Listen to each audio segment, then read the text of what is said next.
I used to work for a man named Victor, a consultant who claimed to handle high-level government disposals. He was charming, wore $3,000 suits, and always spoke in hushed tones about the state of the city's budget. One morning, Victor calls me into his office and hands me a stack of confidential documents.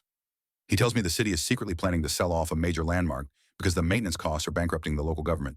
He chose me to be his liaison for a group of billionaire scrap metal dealers. The fact is, cities actually do sell off assets when they're in debt. It's called asset liquidation. I didn't question it. My job was to make these buyers believe they were getting the deal of a century. I organized secret tours, handled non-disclosure agreements, and even set up a fake government email server to confirm the bids.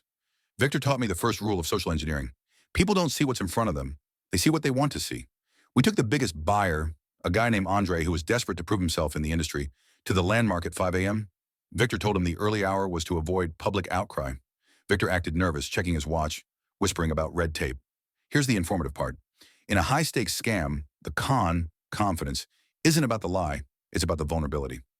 Victor spotted that Andre was insecure about his status, so Victor asked for a service fee, a bribe, of $50,000 to ensure Andre's bid was the winner. Factual human psychology proves that once someone pays a bribe, they're legally and emotionally locked in. They can't call the police without admitting they tried to bribe a public official. Andre paid. He handed over a suitcase with $50,000 in cash and a certified check for the first installment of the purchase.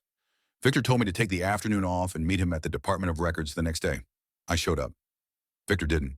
The Department of Records had never heard of him. The landmark wasn't for sale. Victor hadn't just scammed Andre, he had used me as the legitimate face of the operation to make it feel real. The twist? Andre never reported it. He was too embarrassed to admit he tried to buy a public monument and was too scared of the bribery charges. Victor didn't just disappear. He went to the next city and did it again with a different landmark and a different assistant. I realized then that the world isn't run by rules. It's run by people who know how to play with your perception of them. I trust nothing but the paper trail, but the system is still running.